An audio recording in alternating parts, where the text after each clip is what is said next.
기쁜 마음으로 섬기기를 주께 하듯 하고 사람들에게 하듯 하지 말라. 아멘. 이제 기본 회복 시리즈 21번째 시간입니다. 오늘은 축제의 회복이라는 제목으로 말씀을 나누겠습니다. 여러분, 요즘 코로나 블루라는 말을 많이 합니다.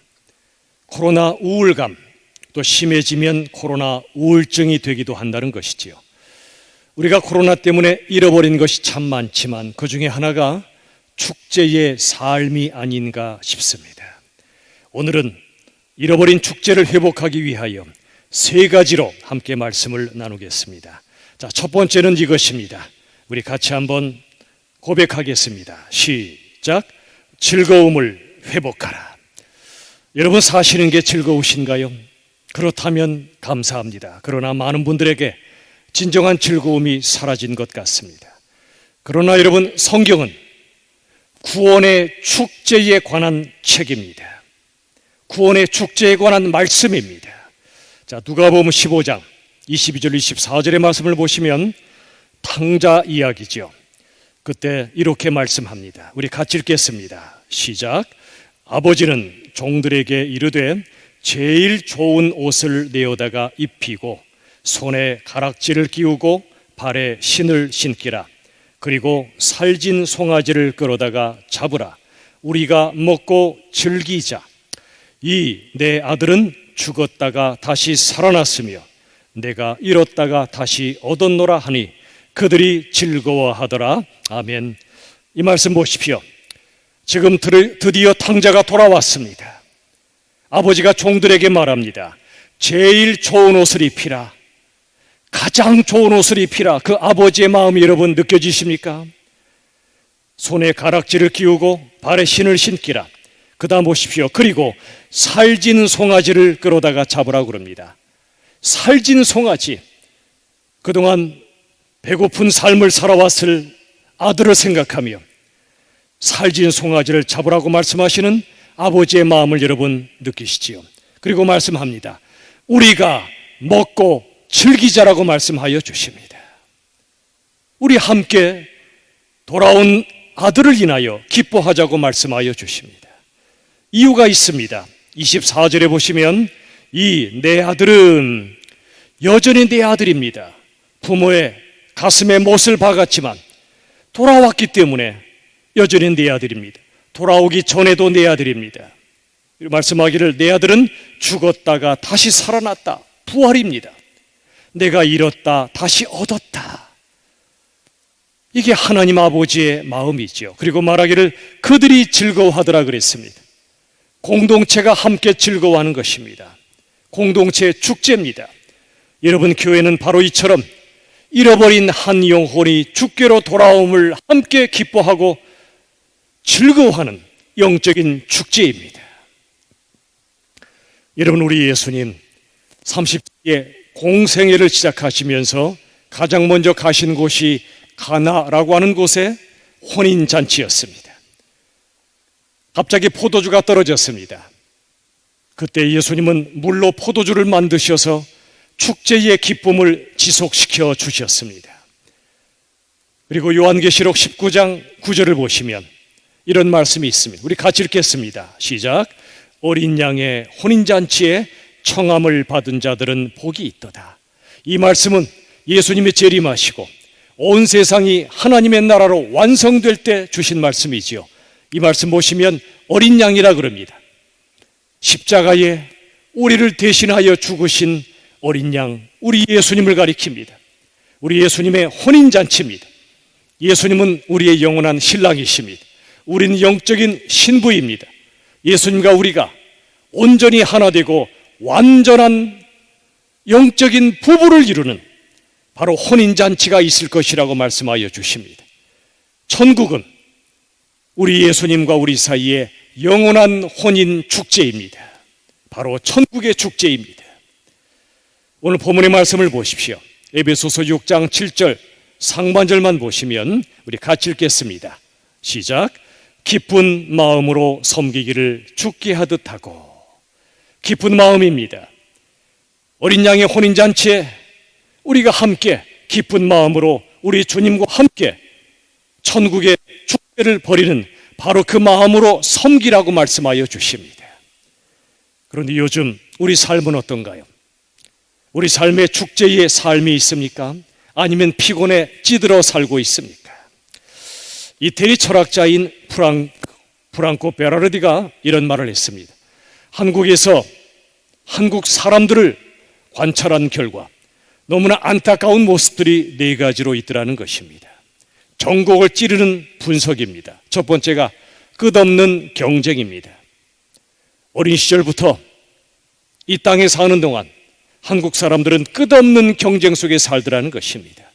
더 나아가 경쟁 중독에 빠져 있다고 말합니다. 더 나아가 경쟁 이데올로기에 빠져 있다고 말합니다. 무슨 말이죠? 경쟁은 당연한 거야. 경쟁은 피할 수 없는 것이야. 이런 생각으로 꽉 차 있다는 것입니다. 두 번째는 극단적 개인주의입니다.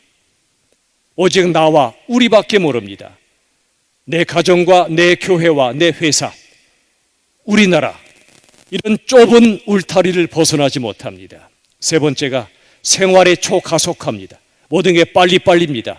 물론 이번에 이 빠른 것 때문에 이 코로나를 빨리 잡아낼 수는 있었습니다. 좋은 일입니다. 문제는 모든 삶이 빨리빨리로 가다 보니까 생활이 초가속화되다 보니까 안식이 없습니다. 평안이 없습니다.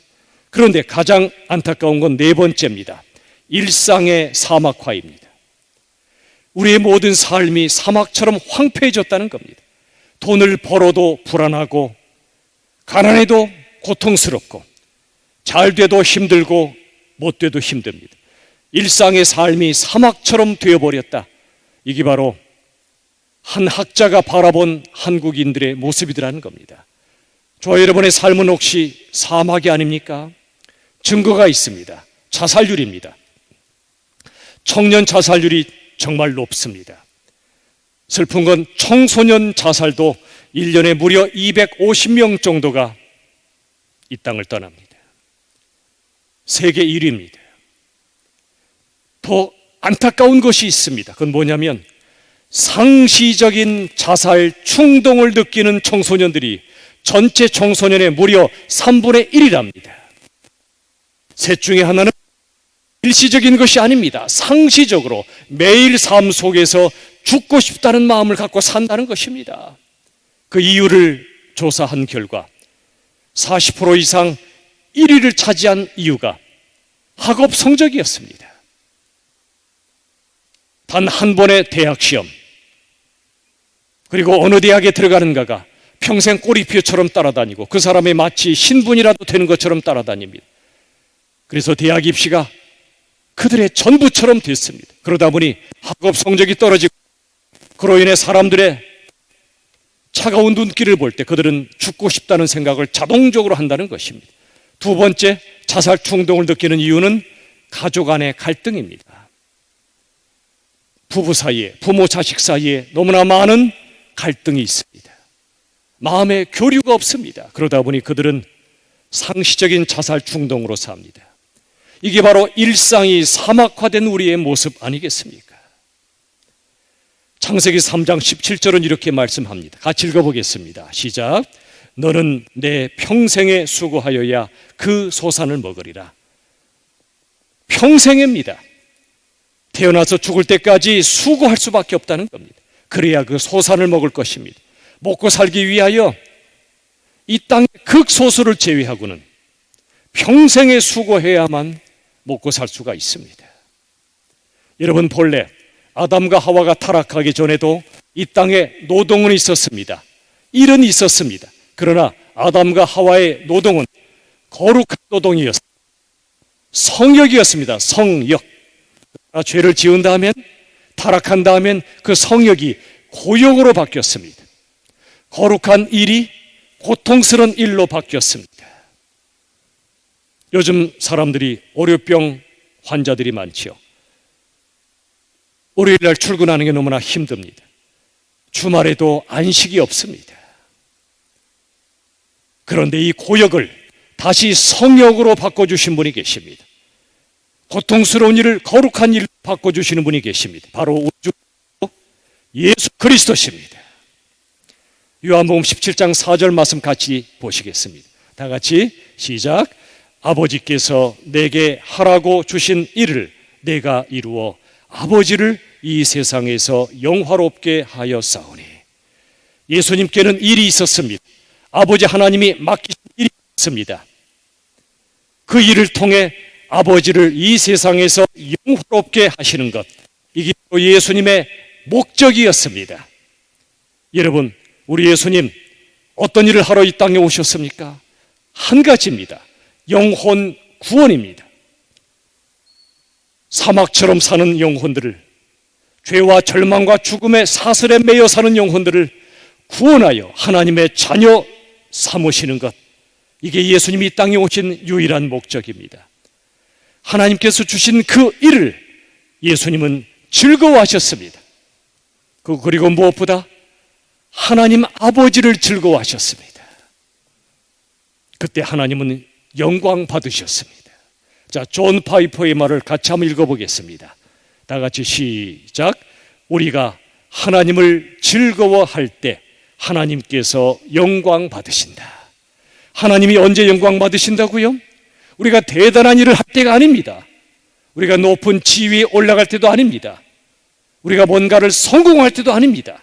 우리가 하나님을 즐거워할 때입니다. 그때 하나님은 영광 받으십니다. 여러분, 아이가 아빠에게 이렇게 말했다고 생각해 보세요. 아빠, 저는 아빠랑 함께 있으면 너무 좋아. 나는 아빠가 좋아. 그러면 아빠의 입이 귀에 걸릴 정도로 좋아하지 않겠습니까? 아빠의 마음은 구름 위에 두동실 뜬 것처럼 좋지 않겠습니까? 아빠가 사주어서 아빠가 좋은 게 아니라 아빠가 좋다는 겁니다. 마찬가지입니다. 우리가 하나님을 향해서 하나님, 저는 하나님 아버지가 너무너무 좋습니다. 하나님과 함께 있을 때 가장 행복합니다. 라고 한다면 우리 하나님 너무도 기뻐하실 것입니다. 좋아서 어쩔 줄 몰라 하실 것입니다. 우리가 그 무엇보다 하나님을 즐거워할 때 하나님은 영광 받으십니다. 여러분, 목회는 힘든 일일까요? 고통스러운 일일까요? 또 목회는 즐거운 일이고 기쁜 일일까요? 둘 다입니다. 저에게 달려 있습니다. 사역으로 하면 목회는 고통스럽고요, 사랑으로 하면 목회는 즐겁습니다. 전에 그런 말씀 드렸죠. 사역하다 죽지 마시고 사랑하다 이 땅을 떠나시라고요. 여러분, 모든 것을 사역으로 하면 힘들어요. 어떤 분은요, 열심히 걷습니다. 건강을 위해서. 그런데 이 만보계를 차고 걷는데 아직도 80%밖에 안 걸었으면 너무도 짜증을 낸 그런 분이 있습니다. 그분은 이 걷기를 사역으로 하는 겁니다. 어떤 분은 룰루랄라 기뻐하며 걷습니다. 걷다가 길가에 꽃이 있으면 꽃을 사랑합니다. 사람들을 보면 인사를 나눕니다. 사람을 사랑합니다. 하나님께 감사의 찬양을 드리며 걸어갑니다. 사랑으로 하면 즐겁습니다. 사역으로 하면 힘듭니다. 자, 목회가 즐거울 수밖에 없는 이유가 하나 있습니다. 시편 16편 3절의 말씀입니다. 우리 같이 한번 읽어볼까요? 다 같이 시작. 땅에 있는 성도들은 존귀한 자들이니 나의 모든 즐거움이 그들에게 있도다. 이 말씀 보십시오. 성도님들을 바라볼 때 존귀한 분들로 바라보는 겁니다. 하나님의 형상으로 지음받았고 예수님이 피값 주고 사신 예수 믿는 성도님들이 너무너무 존귀한 분들인 겁니다. 여러분, 한 분 한 분이 이번 코로나를 통해 얼마나 귀한 분들인지를 더 절감하고 있습니다. 여러분 안 계신 저는 아무것도 아닙니다. 여러분들은 정말 존귀한 분들입니다. 저와 상관없이 하나님 앞에서 너무나 존귀한 분들입니다. 더 나아가 나의 모든 즐거움이 그들에게 있다고 말씀하여 주십니다. 저의 즐거움은 바로 여러분들이란 말이죠. 데살로니가전서 2장의 말씀이든 성경 전체를 말씀하기를 하나님의 즐거움도 바로 우리에게 있고요, 그리고 목회의 즐거움도 바로 여러분께 있습니다. 이런 마음으로 목회하면 즐겁습니다. 어느 날 저도 모르게 이 마음이 떨어지고 목회가 사역이 되면 그때는 힘들더라고요. 여러분의 삶을 여러분은 숙제처럼 하십니까? 축제처럼 사십니까? 우리 다 함께 한번 읽어봅시다. 앞을 보시고 시작. 숙제하듯 살지 말고 축제하듯 살라. 여러분, 인생을 숙제하듯 살면 고역입니다. 힘듭니다. 그런데요, 똑같은 일이라도 똑같은 삶이라도 축제하듯 사는 삶은 너무도 행복합니다. 목회도 숙제로 하면 힘들지만 축제로 하면 즐겁습니다. 여러분의 인생도 똑같습니다. 숙제처럼 살지 마십시오. 하나님이 주신 축제로 사십시오. 한 번밖에 없는 인생입니다. 예수님으로 인하여 복음으로 구원받은 우리들, 어찌 우리가 숙제처럼 살 수 있겠습니까? 축제로 사십시오. 여러분, 축제는 다른 말로 노는 것입니다. 여러분, 걷는 자 위에 뛰는 자가 있고요, 뛰는 자 위에 나는 자가 있고요, 나는 자 위에 노는 자가 있습니다. 여러분, 어느 독일 초등학생들이 데모하는 것을 제가 영상으로 본 적이 있습니다. 깜짝 놀랐어요. 이 아이들이요, 초등학생들인데 길거리로 나와서 티켓에 이런 글을 쓰고 데모합니다. 엄마 아빠, 핸드폰과 놀지 마시고 우리와 놀아주세요. 수많은 아이들이 그렇게 데모하는 겁니다. 그 피켓과 그 데모가 그 사회에 파장을 일으켰습니다. 아하, 엄마 아빠들이 집에 가면 애들하고 놀지 않고 핸드폰하고 놀았구나, 자성하고 아이들과 놀기 시작했습니다. 그런 여러분 자식들과 아이들과 노는 게 쉬우세요? 이런 말이 있죠. 우리 손주가 오면 즐겁고 가면 더 즐겁다면서요. 왜 그럴까요? 이유가 있습니다. 놀아주기 때문에 힘든 거예요. 여러분, 자식이든 손주든 놀아주지 마시고 함께 노세요. 놀아주면 숙제처럼 하는 겁니다. 함께 노는 것은 축제입니다. 놀아주는 건 고역이지만 함께 노는 건 성역이요, 아름답고 행복한 일입니다. 여러분, 우리가 자녀들하고 놀 날이 얼마나 남았습니까? 금방 큽니다. 금방 떠날 것입니다. 손주들하고 놀 날이 얼마나 남았습니까?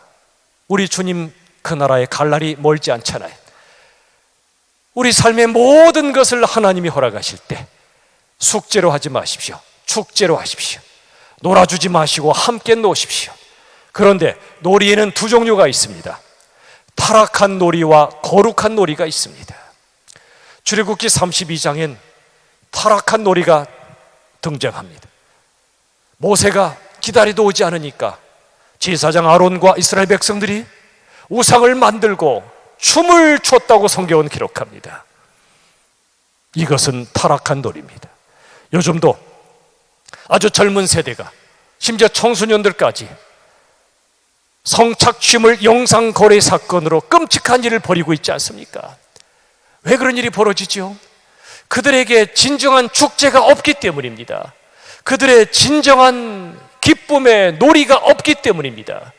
그래서 그들은 악하고 끔찍한 죄를 지으며 놀고 있는 것입니다. 그리고 돈을 벌고 있는 것입니다. 우리 어른들의 잘못 아니겠습니까? 요즘도 음란과 광란의 춤판들이 곳곳에서 벌어지고 있습니다. 지금 코로나들이 그런 데만 다니는 것 같아요. 사랑하는 여러분, 반대로 거룩한 놀이가 있습니다. 하나님의 법궤가 돌아왔을 때 다윗은 춤을 췄다고 성경은 기록합니다. 법궤는 하나님의 임재와 하나님의 통치를 상징합니다. 내가 다윗이고 아무리 왕이라도 하나님의 임재가 떠나면 나는 아무것도 아님을, 이 나라는 아무것도 아님을 그런 알았기 때문에 우리의 죄 때문에 법궤가 떠났다가 하나님의 은혜로 다시 돌아온 걸 그는 기뻐했던 것입니다. 춤을 췄습니다. 가족들이 다윗을 조롱할 정도로 다윗은 춤을 췄습니다. 그 춤은 거룩한 놀이였습니다. 거룩한 축제였단 말입니다. 여러분은 하나님을 진정으로 즐거워하며 살고 계십니까? 시편 5편 11절 말씀 같이 읽겠습니다. 다 같이 시작. 주의 이름을 사랑하는 자들은 주를 즐거워하리이다. 주의 이름은 주님의 성품, 주님의 존재, 주님의 모든 것을 말합니다. 그 주님을 사랑하는 자들은요, 그 무엇보다도 주님을 즐거워합니다. 주님이 주신 그 무엇이 아니라 주님을 즐거워합니다. 주님이 주신 심지어 축복보다 축복을 주신 주님, 아니 주님 자체를 즐거워하는 것, 이게 바로 진정한 축제의 삶을 사는 사람입니다. 여러분, 경건이 뭘까요? 참된 경건은요, 딱딱한 종교의식이 아닙니다. 참된 경건은 주님을 즐거워하는 것입니다.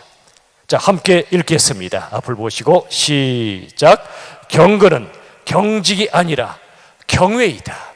잘 보십시오. 안타깝게도 한국의 수많은 교회들이 경건한 예배를 드린다는 이름으로 경직되어 있습니다. 여러분, 진정한 경건은 경직이 아닙니다. 경외입니다. 경외는 하나님을 높이는 것입니다. 동시에 하나님을 즐거워하는 것입니다. 그 안에 깊은 엄숙함도 있는 동시에 깊은 기쁨이 존재합니다. 두 개 다 필요합니다. 이게 바로 참된 경건이지요. 하나님의 거룩하심과 하나님의 아름다우심과 하나님의 사랑하심이 너무너무 좋아서 하나님을 높입니다. 하나님을 경배합니다. 그리고 하나님의 모든 것을 기뻐하는 것, 이게 바로 경건이요 예배란 말입니다. 우리가 정말 함께 모여 예배하는 이게 얼마나 귀한지를 우리가 지금 뼈저리게 느끼고 있지 않습니까? 여러분, 예배는 진정한 경건의 축제요, 천국의 축제입니다. 그날이 온전히 올 수 있도록 우리 기도합시다. 여러분, 기도도 마찬가지입니다. 예수님께 있어서 기도는 종교의식이 아닙니다. 예수님께 기도는 기쁨 그 자체였습니다. 예수님이 병자를 고치고 놀라운 말씀을 주시면 사람들이 환호하며 쫓아왔습니다. 수많은 무리들이 쫓아왔습니다. 그러나 예수님은 오히려 피하셨습니다. 그리고 조용히 감람산을 비롯하여 기도 초소로 가셨습니다. 예수님께 기도는 기쁨이었습니다. 아버지의 품 안에 거하는 무한 기쁨이 바로 기도였습니다. 저와 여러분에게도 정말 주님 품 안에 거하는 기쁨이 바로 기도여야지 되지 않겠습니까? 이 땅에 살면서 수많은 고통과 아픔이 있지요. 그러나 주님 품 안에서 기도하기만 하면 모든 고통이 눈 녹듯이 녹아버리고 모든 상처와 슬픔이 봄날의 얼음처럼 녹아버리는, 이게 바로 기도의 기쁨 아니겠습니까? 요한복음 17장 13절의 말씀 같이 읽겠습니다. 다 같이 시작. 지금 내가 아버지께로 가오니 내 기쁨을 그들 안에 충만히 가지게 하려 함이니이다. 아멘. 이 말씀 한번 보십시오. 지금 내가 아버지께로 간다, 이 말씀은요, 십자가에 곧 죽으신다는 겁니다. 그 끔찍한 고통의 십자가로 곧 가신다는 거예요. 그런데 그 다음 말씀 보세요. 내 기쁨이라고 말씀하지요. 죽음 앞에서 예수님은 기쁨을 뺏기지 않았던 겁니다. 이 기쁨을 그들 안에도, 제자들 안에도 충만히 갖게 되기를 간절히 기도한 것이 바로 요한복음 17장의 말씀이죠. 대제사장의 기도였던 바로 이 기도문입니다. 여러분, 참된 기쁨은 고통이 없는 상태가 아닙니다. 참된 기쁨은 고통 중에도 뺏기지 않는 것입니다. 십자가를 통과하며 십자가의 고통 속에서도 누리는 기쁨이 바로 참된 기쁨입니다. 진짜 인생은 폭풍우가 지나가길 기다리는 것이 아니라 폭풍우 속에서도 춤추는 삶이에요. 빛 속에서도 춤추는 삶이에요. 어떤 고난의 빗줄기가 쏟아부어져도 우리 주님 때문에 그 영혼의 기쁨을 뺏기지 않는 것입니다.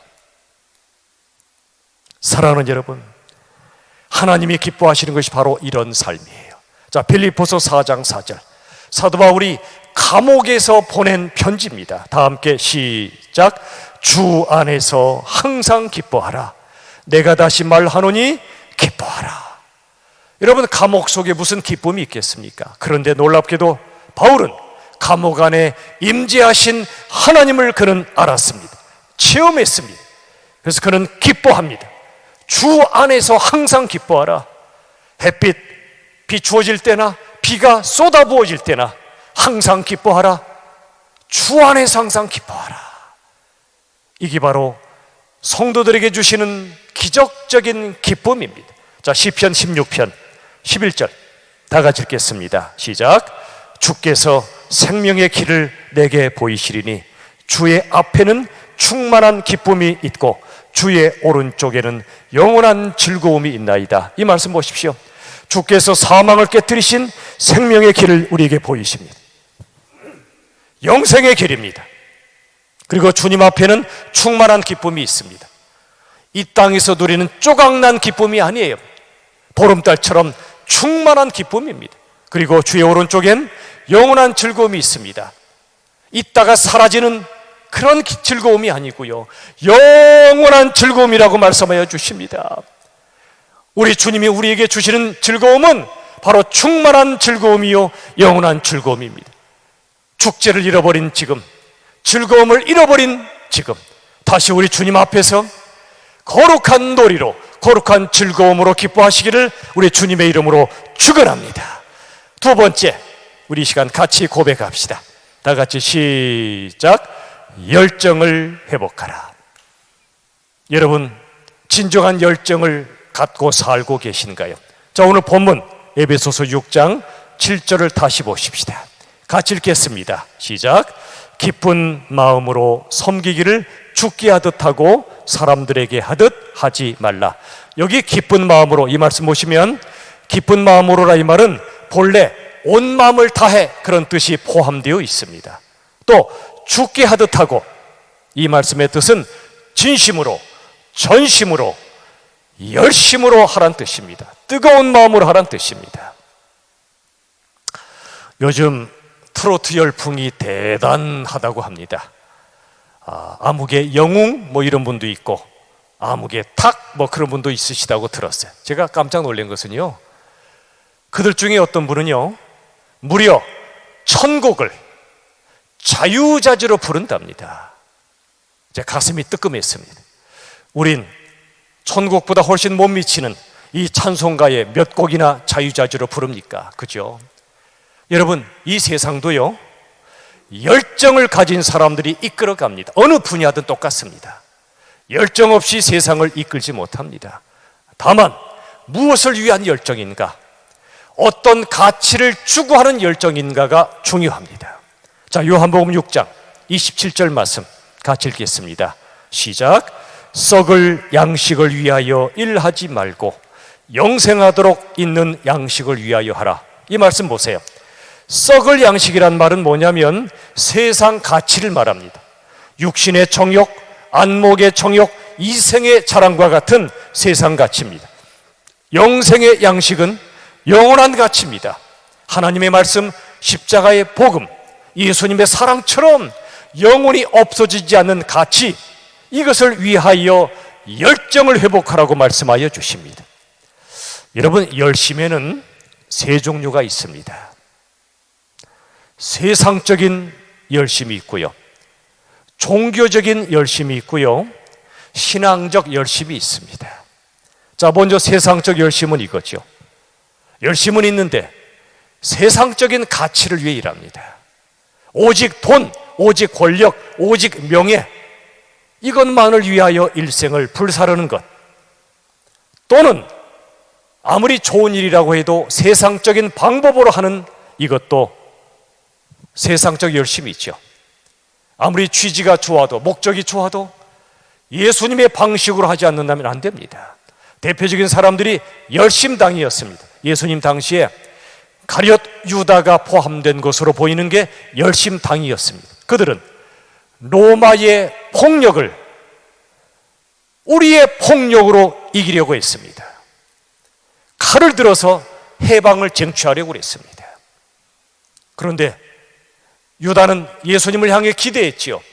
우리와 함께 칼을 들고 로마로부터 해방되는 앞장서실 분으로 기대했더니 웬걸 십자가에 죽으시겠다는 겁니다. 실망합니다. 낙담합니다. 그리고 예수님을 내어주기로 결심합니다. 배신합니다. 이게 바로 세상적 열심이에요. 또 하나가 종교적 열심입니다. 종교적 열심은 로마서 10장 2절 이하의 말씀처럼 하나님께 열심은 있어요. 교회 봉사도 열심히 합니다. 헌금도 열심히 합니다. 그런데 문제는 하나님께 대한 지식이 없어요. 진리에 대한 지식이 없이 그저 열심히 하는 거죠. 대표적인 사람들이 바리새인들이었습니다. 그들은 성경 지식은 있는데 예수님이 누구신가를 정확히 몰랐습니다. 참된 지식을 갖고 있지 않았던 겁니다. 성경의 문자에 대한 지식은 있었지만, 열심은 있었지만 성경 속에 가득 살아계신 예수님을 알아보지 못한 채 했던 그들의 열심은 종교적 열심에 불과했습니다. 아까 말씀드린 출애굽기 32장에서 이스라엘 백성들이 춤을 추고 놀았지요. 타락한 놀이라고 했습니다. 그런데 거기에 깜짝 놀랄 만한 말씀이 기록되어 있습니다. 그들은요, 그때 번제를 드리고 화목제를 드렸습니다. 오늘날로 말하면 경건해 보이는 예배를 드렸다 그 말이에요. 그들이 또 춤추며 놀았습니다. 마치 거룩한 놀이처럼 보입니다. 그런데 아니었습니다. 그들은 하나님을 경배한 것이 아니라 우상을 숭배했습니다. 우리도 그럴 가능성이 있습니다. 종교적인 열심을 갖고 하나님을 경배하는 것처럼 보이지만 실은 우상을 숭배할 수 있습니다. 하나님의 뜻을 모르고 종교적으로 열심을 기울이면 그건 하나님을 우상으로 섬기는 것입니다. 예수님이 누구신가를 정확히 모르고 예수님을 향하여 열심을 부리면 그건 종교적 열심에 불과합니다. 사랑하는 여러분, 하나님이 기뻐하시고 원하시는 열심은 세상적 열심도 아니요, 종교적 열심도 아니요, 신앙적 열심입니다. 신앙적 열심은 주님을 뜨겁게 사랑합니다. 무엇보다 주님을 사랑합니다.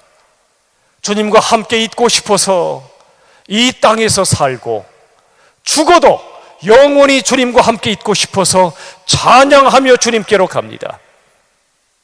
우리들은 어떻습니까? 예수 믿어 성공하고 예수 믿어 뭔가 기쁨을 찾고 싶고,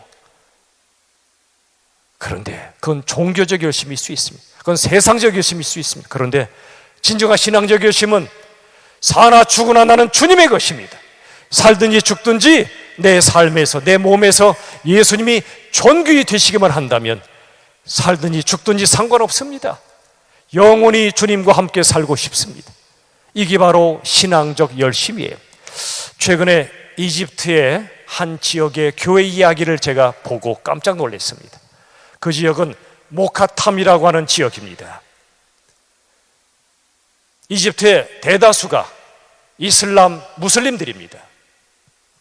그들이 핍박을 가합니다. 콥틱이라고 하는 그리스도인들에게 핍박을 가합니다. 어느 날 그리스도인들에게 말했습니다. 여러분들에게 신앙의 자유를 주겠소, 예배의 자유를 주겠소. 그 대신 모카탐이란 곳으로 가서 예배 드리시오. 모카탐은 옛날 난지도보다 훨씬 더 참혹한 쓰레기 마을이었습니다. 냄새가 나고 정말 힘든 쓰레기 마을이었습니다. 그런 놀라운 일이 벌어집니다. 그 땅에 핍박받던 그리스도인들이 너무도 기뻐서 모카탐으로 달려가기 시작합니다. 언덕 위에 교회를 짓습니다. 동굴 속에서 교회를 짓고 예배를 드립니다. 아마 요즘은 코로나 때문에 동굴 예배는 어려울지 모릅니다. 그러나 그들은 장소에 구애받지 않습니다. 어디든, 심지어 쓰레기장 옆에서도 하나님을 찬양합니다. 이게 바로 신앙적 열심이에요. 우리들은 상황이 받쳐주지 않으면 얼마든지 예배를 소홀히 하기 쉽습니다.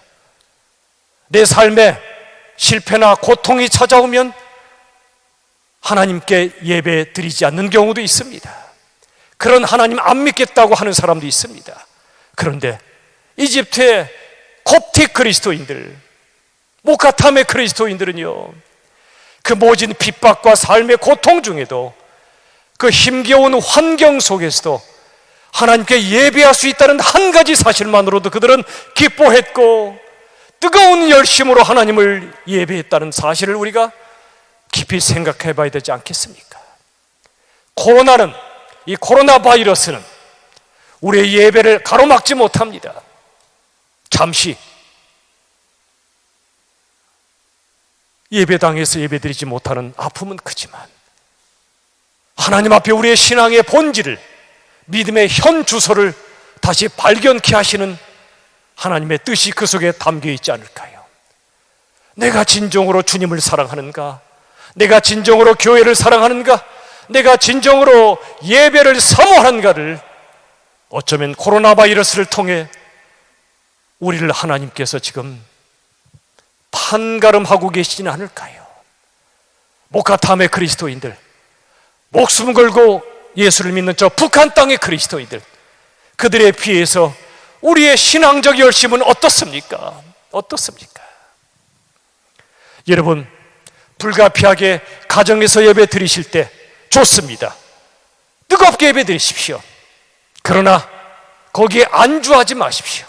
때가 되면 하나님이 다시 현장 예배를 온전히 회복시켜 주실 것입니다. 현장 예배를 사모하십시오. 예수님은 하늘에만 계시지 않았습니다. 우리가 고통받는 현장으로 내려오셨습니다. 성육신이 바로 그것입니다. 현장으로 오셨습니다. 그리고 이 땅에 교회를 만드셨습니다. 세우셨습니다. 현장 예배를 드리는 곳을 만드셨습니다. 그리고 혼자가 아니라 공동체로 예배를 드리도록 만드셨습니다. 여러분, 그러므로 지금은 불가피하게 우리가 흩어져 예배 드리지만 사모해야 됩니다. 현장 예배와 공동체 예배를 사모해야 됩니다. 때가 되어 우리 함께 모일 수 있을 때 하나님 감사합니다. 현장 예배를 허락하심을 감사합니다. 공동체가 같이 모여 드리는 이 시간을 하나님께 감사합니다. 그날을 하나님이 반드시 주실 줄로 저는 믿습니다. 여러분, 우리의 열심은 인간적 열심이 되면 안 돼요. 하나님의 열심으로부터 나오는 열심이라야 됩니다. 자, 이사야 9장 7절 같이 읽겠습니다. 다 같이 시작.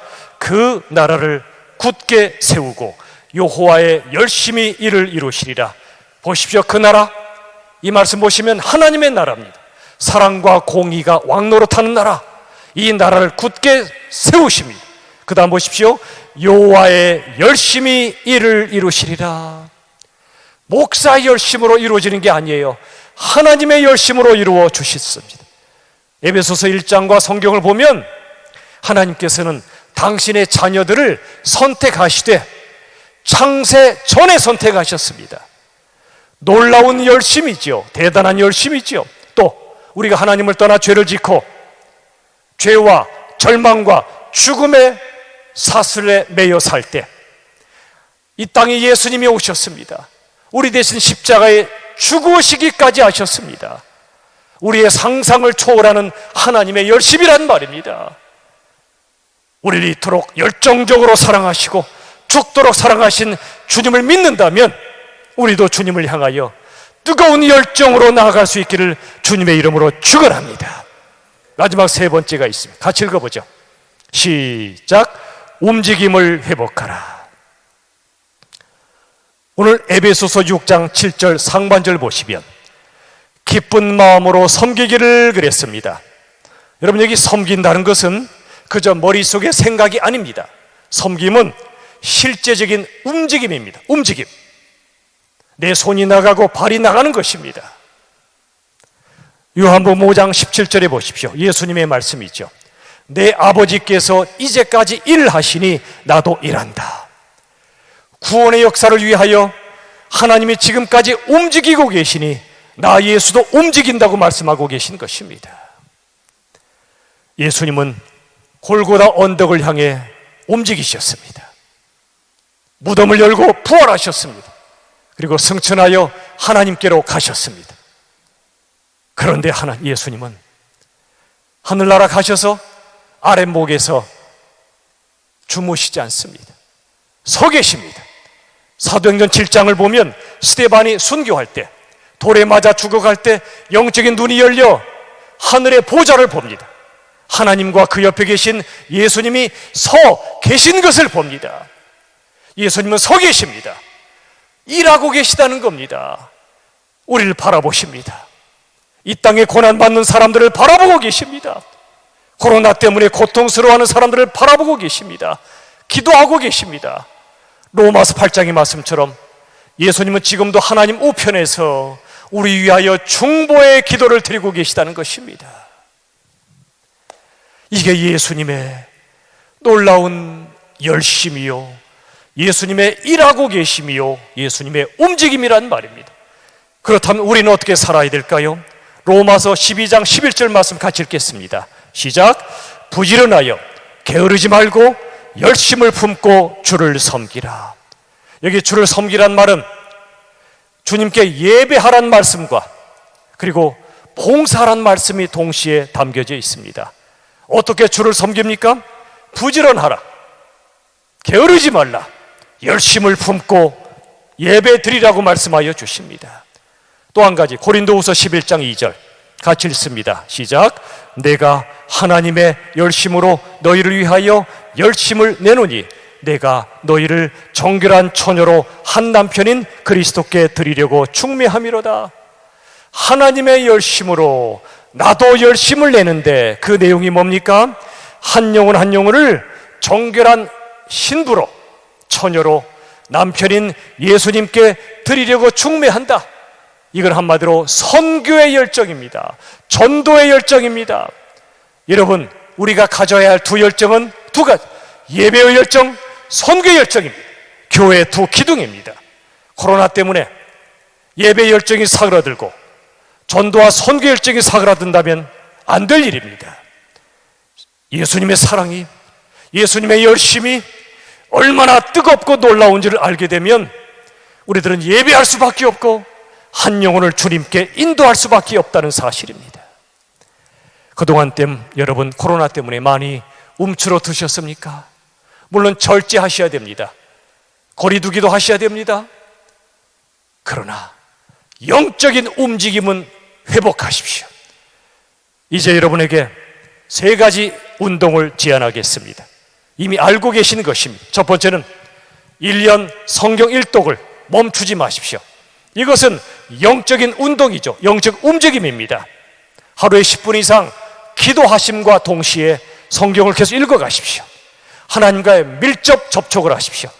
사람과의 밀접 접촉은 삼가해야 되지만 하나님과는 밀접하게 접촉하십시오. 두 번째, 하루에 10,000보를 걸으시기 바랍니다. 1시간이라도 걸으십시오. 안 되면 하루에 10분부터 시작하여 걸으십시오. 걸을 때 우리의 위장도, 우리의 불면증도, 우리의 스트레스도 사라질 것입니다. 무엇보다 자연과의 밀접 접촉이 이루어집니다. 나 자신과의 깊은 만남이 이루어집니다. 세 번째는 하루에 1명 이상 꼭 마음을 나누십시오. 마음의 거리를 좁히십시오. 이것은 이웃과의 영적, 정신적 접촉입니다. 그리고 복음을 전하는 것입니다. 이걸 세 가지를 묶어서 얘기하겠습니다. 다 함께 한번 앞을 보시고 같이 한번 외칩시다. 자, 저를 따라 합시다. 묵상하고, 운동하고, 사랑하자. 다시 한번 시작. 묵상하고, 운동하고, 사랑하자. 코로나 시대에 어떻게 살아야 되지? 간단합니다. 묵상하십시오.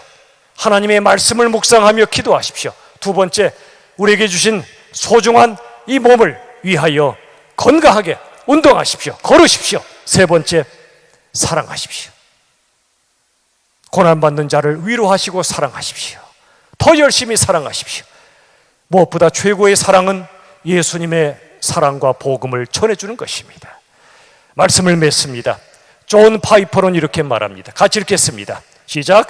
코로나 바이러스는 자기 연민과 두려움을 극복하고 용기와 기쁨과 사랑으로 선을 행함으로써 하나님을 영화롭게 하라는 부르심입니다.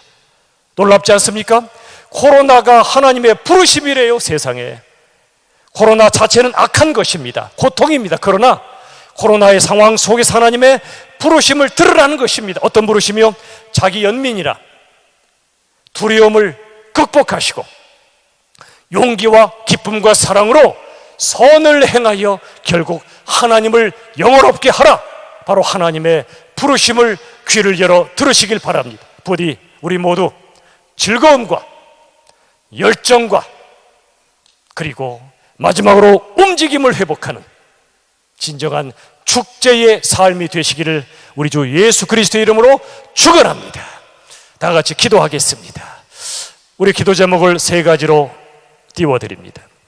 먼저 하나님, 우리 모든 성도님들 즐거움과 열정과 움직임을 회복한 거룩한 축제의 삶을 살 수 있도록 코로나가 종식되어 현장 예배와 생활 예배가 온전히 드려지도록 이 땅의 죄악의 권세가 무너지고 거룩한 하나님의 나라가 되도록 우리 다 함께 통성으로 합심하여 기도합시다.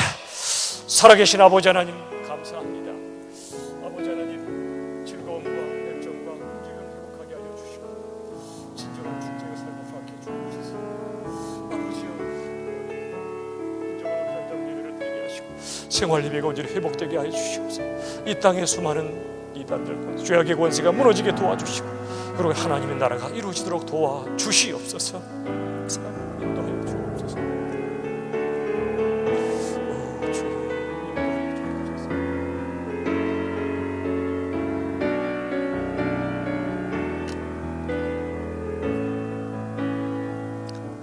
살아계신 아버지 하나님 감사합니다.